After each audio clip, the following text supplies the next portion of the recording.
കുടുംബകോടതി വിഷയങ്ങളുമായി ബന്ധപ്പെട്ട് വരുന്ന പുതിയൊരു വീഡിയോയിലേക്ക് എല്ലാവർക്കും സ്വാഗതം. വീഡിയോ കാണുന്ന ആർക്കെങ്കിലും കുടുംബകോടതി വിഷയങ്ങളുമായി ബന്ധപ്പെട്ട് എന്തെങ്കിലും സംശയങ്ങളുണ്ടെങ്കിൽ കോൺടാക്റ്റ് ചെയ്യാം. WhatsApp number +91 79 94 97 14 19.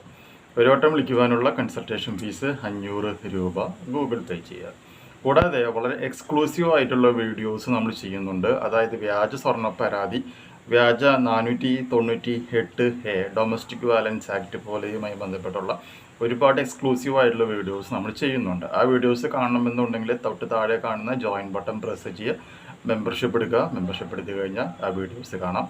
മെമ്പർഷിപ്പ് എടുക്കുന്നതുമായി ബന്ധപ്പെട്ട് എന്തെങ്കിലും ഡൗട്ടുകൾ ഉണ്ടെങ്കിൽ മെസ്സേജ് ചെയ്ത് കഴിഞ്ഞാൽ അതെങ്ങനെ എടുക്കാം എന്നുള്ളതിൻ്റെ വീഡിയോയും അയച്ച് തരുന്നതായിരിക്കും. ഓക്കെ, ഇന്നത്തെ വീഡിയോയിൽ തമ്പനയിൽ പറഞ്ഞതുപോലെ തന്നെ സത്യസന്ധരായിട്ടുള്ള ആണുങ്ങൾക്ക് വളരെ യൂസ്ഫുൾ ആയിട്ടുള്ള ഒരു കോടതി വിധിയെ കുറിച്ചിട്ടാണ് നമ്മൾ ഡിസ്കസ് ചെയ്യുന്നത്. അതായത് വിളിക്കുന്ന ആൾക്കാർ അധികവും ചോദിക്കുന്ന ഒരു കാര്യം എന്താണ് എന്ന് വെച്ച് കഴിഞ്ഞിട്ടുണ്ടെങ്കിൽ, ഭാര്യയ്ക്ക് ജോലി ഉണ്ടായിട്ടും ആ ജോലിയുടെ കാര്യം ഭാര്യ മറച്ചു വയ്ക്കുന്നു, ഭർത്താവിൻ്റെ ശമ്പളം കള്ള ശമ്പളം കൂട്ടി എഴുതുന്നു, അങ്ങനെ കൂട്ടി എഴുതിയിട്ട് പൈസ തട്ടിയെടുക്കുവാനായിട്ട് ശ്രമിക്കുന്നു.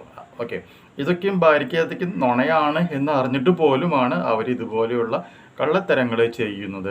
ഇതിൽ നിന്നുമെല്ലാം എന്തെങ്കിലും ഒരു മോചനം കിട്ടുമോ? അതായത് വ്യാജ CRPC 125 പ്രകാരമുള്ള മെയിൻ്റനൻസ് കേസിലെ ഈ ഭാര്യമാർക്ക് എതിരെ എന്തെങ്കിലും തരത്തിലുള്ള നിയമ നടപടികൾ എടുക്കുവാനായിട്ട് സാധിക്കുമോ എന്നൊക്കെ ചോദിച്ചുകൊണ്ട് ഒരുപാട് ആൾക്കാർ വിളിക്കാറുണ്ട്. അങ്ങനെ വിളിക്കുന്ന എല്ലാവർക്കും വേണ്ടിയിട്ടാണ് ഈ ഒരു വീഡിയോ എന്ന് പറയുന്നത്.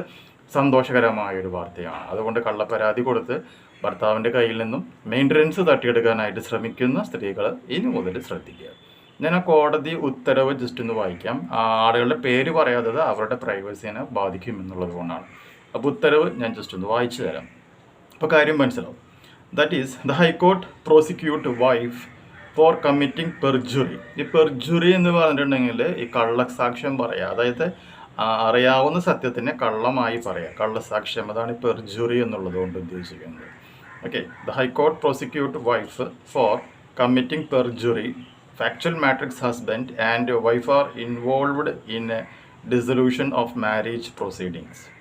Wife, who is a salaried employee, has intentionally misrepresented her income and invoked CRPC 125 to extract money from the husband. Husband brings out the mischief being played upon the Honorable Court through a petition to quash the criminal proceedings against him and also petition for perjury. The Honorable Trial Court, after elaborately discussing the position of the law, applied the spouse, that is wife, has not stated the correct facts on oath, that is affidavit.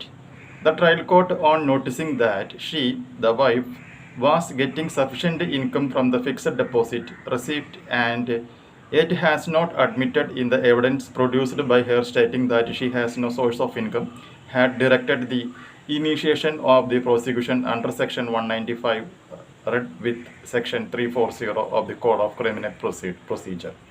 Aggrieved by the aforementioned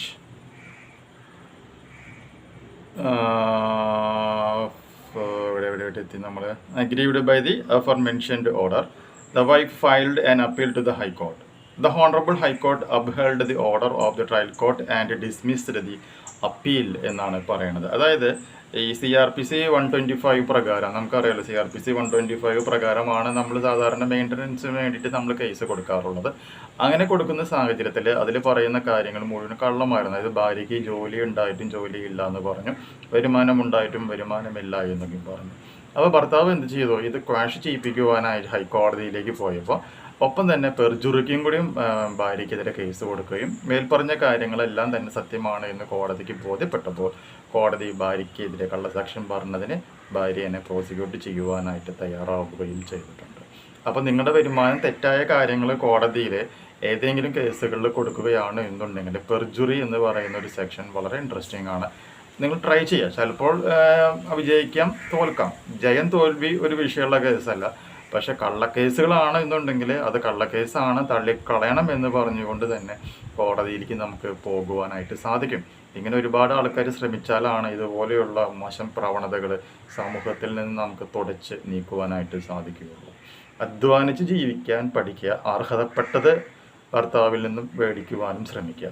അല്ലാതെ അനർഹമായ ഒരു സ്വത്ത് സമ്പാദനത്തിൻ്റെ ഒരു മാർഗമായി ഡിവോഴ്സിനെയോ അതുപോലെ തന്നെ ഇന്ത്യയുടെ പവിത്രമായ നിയമ വ്യവസ്ഥകളെയോ മിസ്യൂസ് ചെയ്യുവാനായിട്ട് ആരും ശ്രമിക്കാതിരിക്കുക.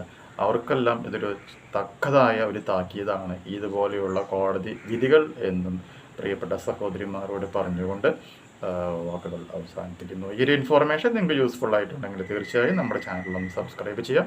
തൊട്ടടുത്ത് കാണുന്ന ബെൽ ബട്ടണും എനേബിൾ ചെയ്യുക. പുതിയൊരു വീഡിയോ ആയിട്ട് പ്രസന്റ് കാണാം. ബൈ.